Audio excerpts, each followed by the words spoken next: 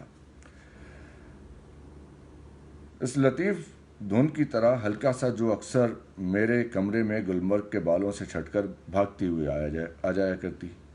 O'Brien کا چہرہ، بڈھے کو سبھی اوبرائن کہتے تھے، کبھی تو اس غبار میں بالکل روپوش ہو جاتا اور کبھی یہ غبار اس قدر لطیف ہو جاتا کہ اس کے دھندلے دھندلے خد و خال کے نیچے اس کی زندگی کا استہزائیہ انداز صاف صاف عیاں ہوتا۔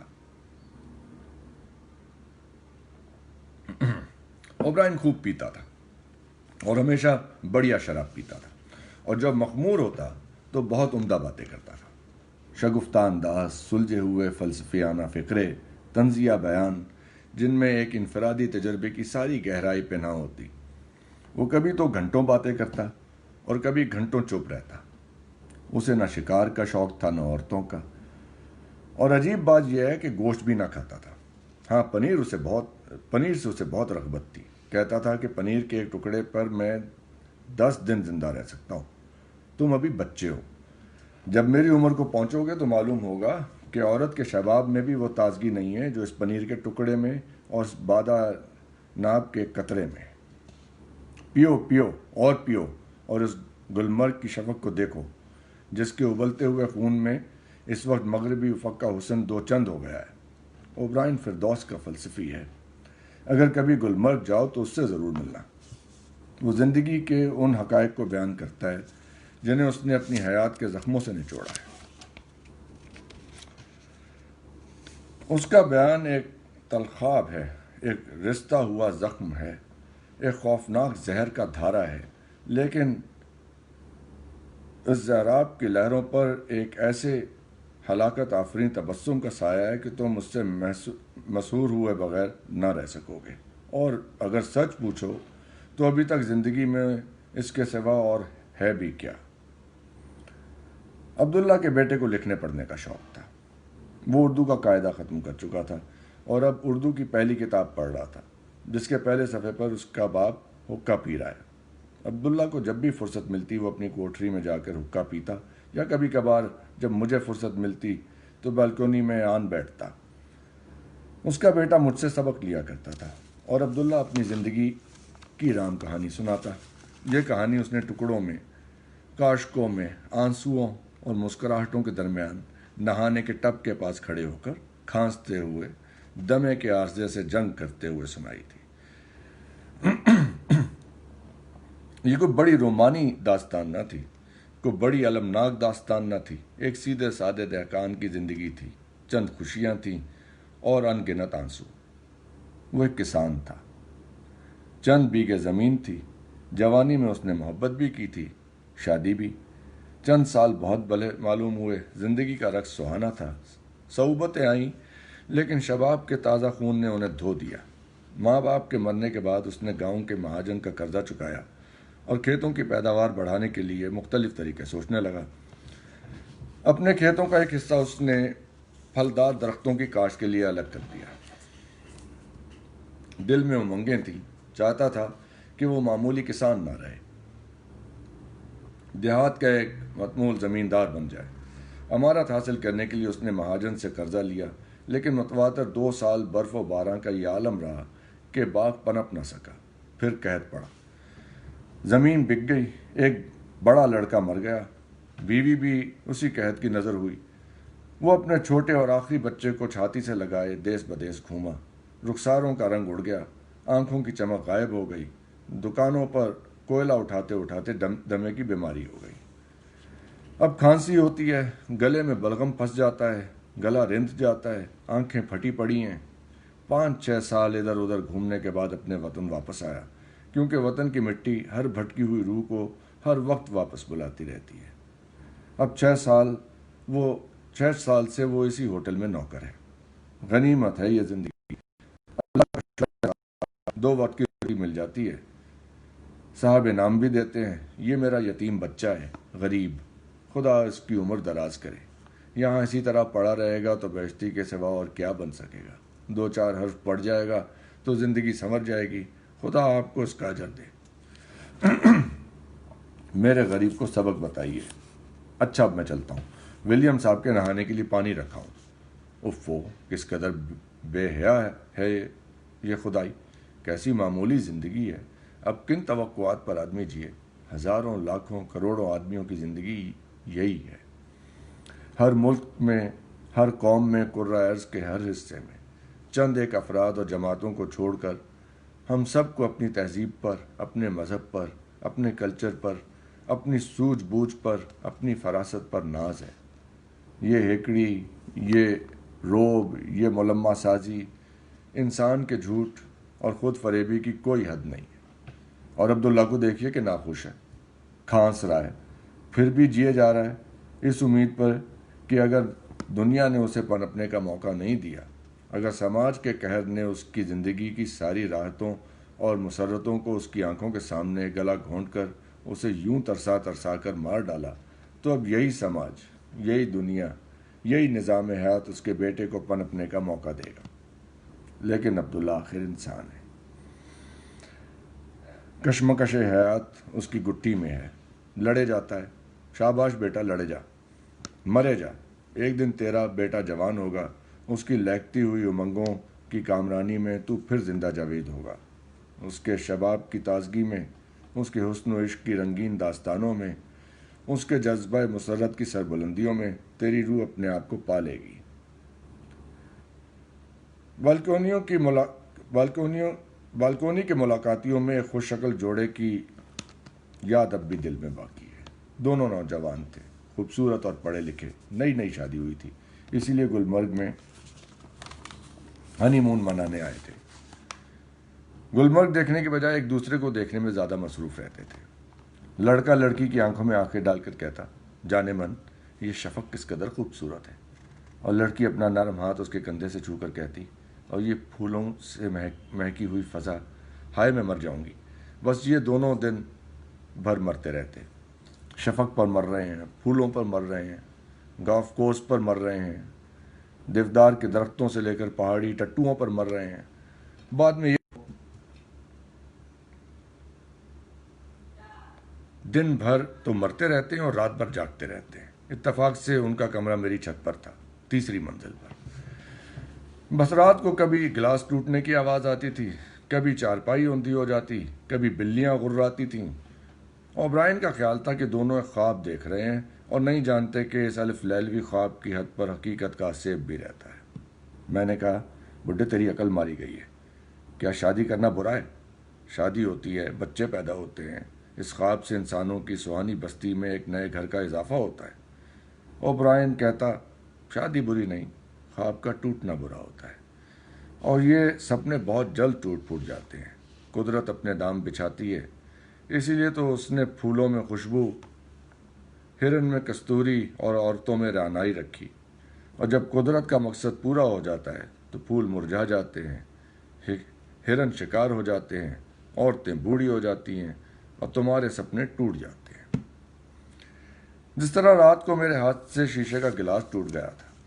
لڑکی نے مسکرا کے کہا اور کنکھیوں سے اپنے محبوب کو دیکھنے لگی۔ دونوں نے کسی ایسے دلچسپ واقعے کو اپنی نگاہوں میں دہرایا جس کی حیثیت اس وقت کند مقرر کسی ہو گئی تھی۔ میں نے پوچھا، پھر کیا ہوا؟ وہ دونوں ہنسنے لگے۔ لڑکی بولی، رات کا وقت تھا، گلاس ٹوٹ گیا اور پانی فرش پر بہہ نکلا۔ فرش لکڑی کا تھا اور نیچے آپ کا کمرہ تھا۔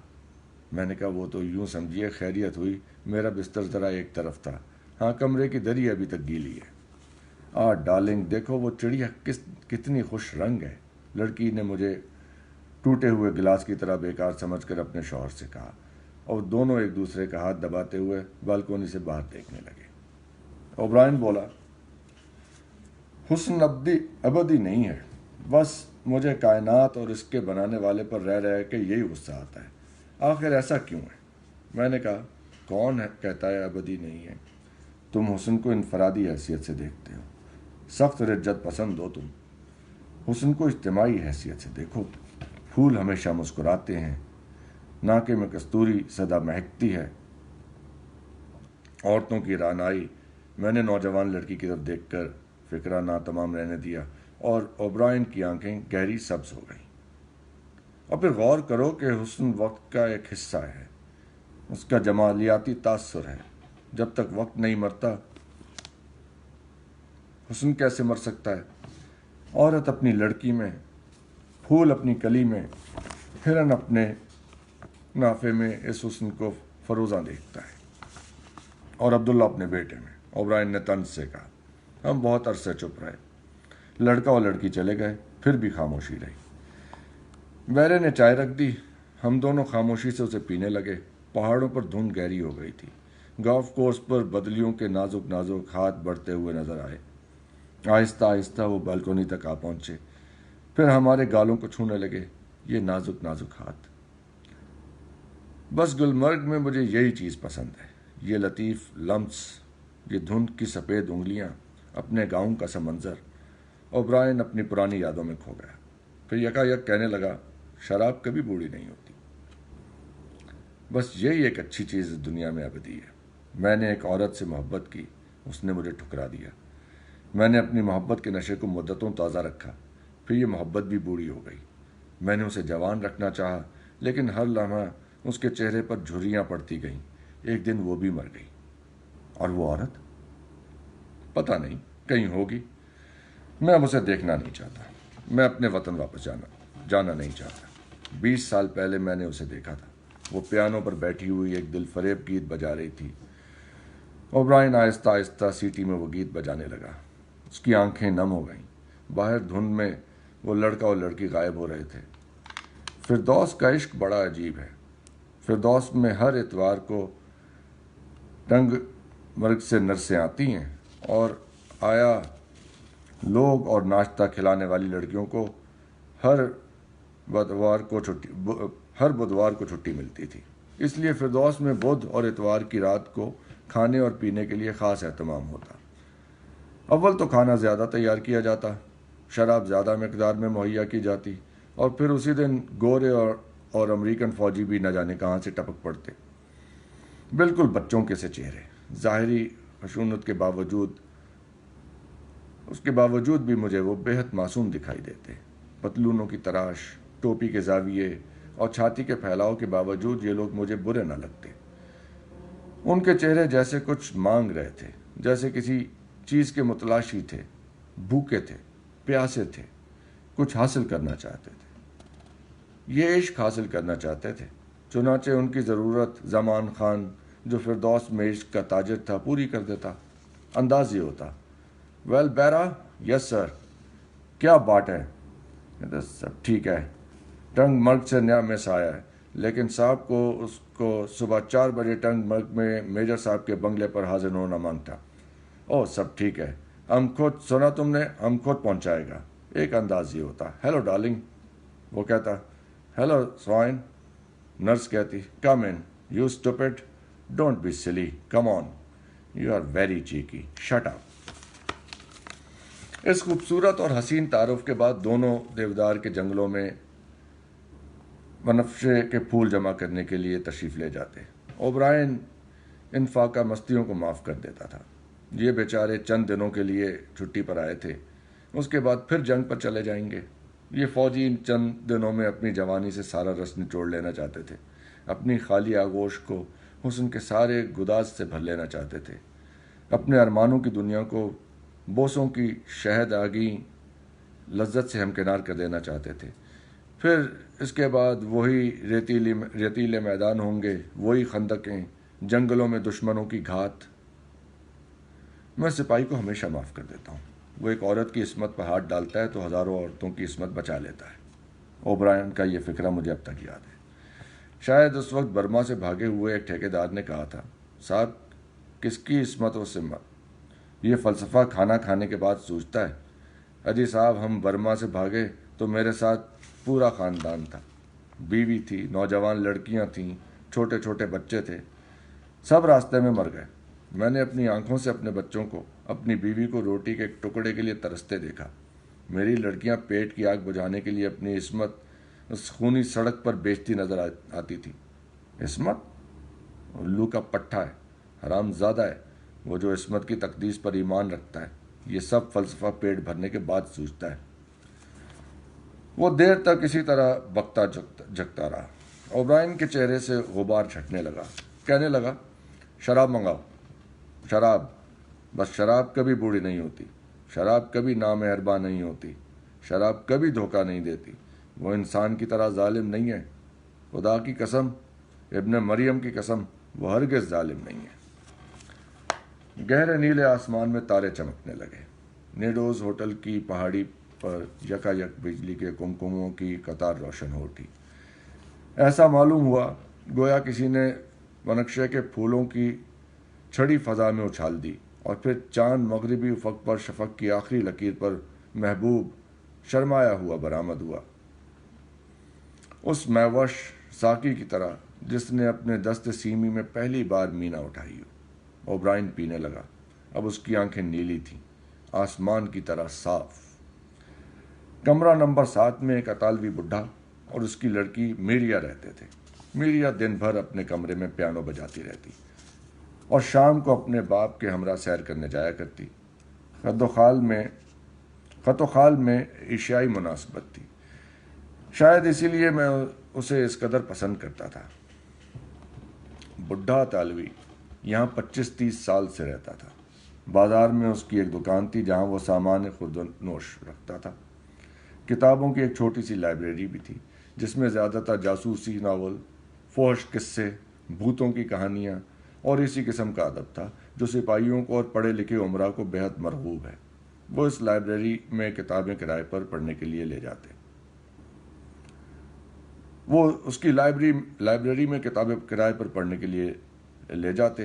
بڈھے اطالوی کو چھڑی بنانے کا بہت شوق تھا اور وہ جنگل کی لکڑیوں سے ایسی خوبصورت چھڑیاں بناتا جو گلمرگ کی سوغات میں شمار ہوتی تھیں، اور سیاح انہیں خرید کے بڑے شوق سے اپنے وطن لے جاتے تھے۔ اس کے علاوہ اسے کانسرٹینا بجانے کا بہت شوق تھا۔ رات کو وہ کھانا کھا کے کانسرٹینا کے ساتھ گایا کرتا اور میریا پیانو بجاتی۔ میریا پیانو بہت اچھا بجاتی تھی اور جنگ سے پہلے گلمرگ میں اکثر معزز انگریزی خاندانوں میں پیانو سکھانے کے لیے جایا کرتی۔ جنگ شروع ہوتے ہی یہ دونوں باپ بیٹی حراست میں لے لیے گئے۔ بعد میں جب انہوں نے اپنے ہندوستانی باشندے ہونے کا ثبوت بہم پہنچایا تو چھوڑ دیے گئے۔ پھر بھی ان پر کڑی نگرانی تھی۔ جنگ سے پہلے بڈھے کی دکان کا نام اطالوی اسٹور تھا۔ جنگ شروع ہوتے ہی اس نے یہ نام بدل کے اینٹی اطالوی اسٹور کر دیا۔ حراست کے بعد اس اسٹور کا نام اتحادی اسٹور ہو گیا۔ دراصل اس بڈھے کو سیاست سے متعلق دلچسپی نہ تھی۔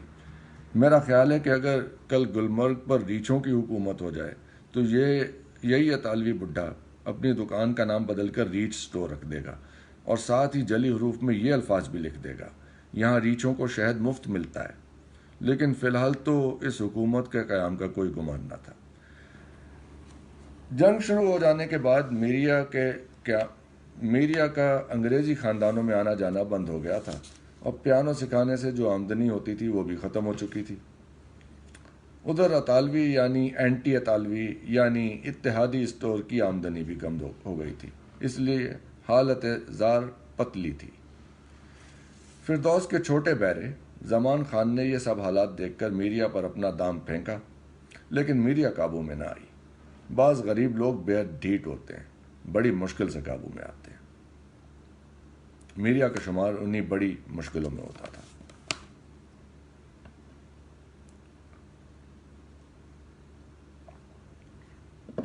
زمان خان اس کی وجہ سے بےحد پریشان تھا۔ ہوٹل کے بڑے بہشتی عبداللہ کو اسی وجہ سے میریا اور اس کے باپ سے ہمدردی تھی، کیونکہ وہ خود ایک لٹا ہوا کسان تھا، سینے میں ایک زخمی دل رکھتا تھا۔ اسی وجہ سے اس کی لڑائی زمان خان اور چھوٹے بہشتی سے ہوئی، جو کمرہ نمبر 7 کا کام دلجمعی سے نہ کرتے تھے۔ اور زمان خان تو کمرہ نمبر 7 کا کام کرنے کے بجائے لڑکی کو الٹا پریشان کرتا تھا۔ عبداللہ لڑائی میں بری طرح پیٹا گیا، ہاتھ پاؤں پر چوٹیں بھی آئیں، اور مینیجر نے الگ ڈانٹا کیونکہ کمرہ نمبر 7 کی دیکھ بھال زمان خان اور یوسف کے سپرد تھی۔ عبداللہ کو دخل در معقولات کا کیا حق تھا؟ اب کہ اس نے اپنی ہمدردی یوں ظاہر کی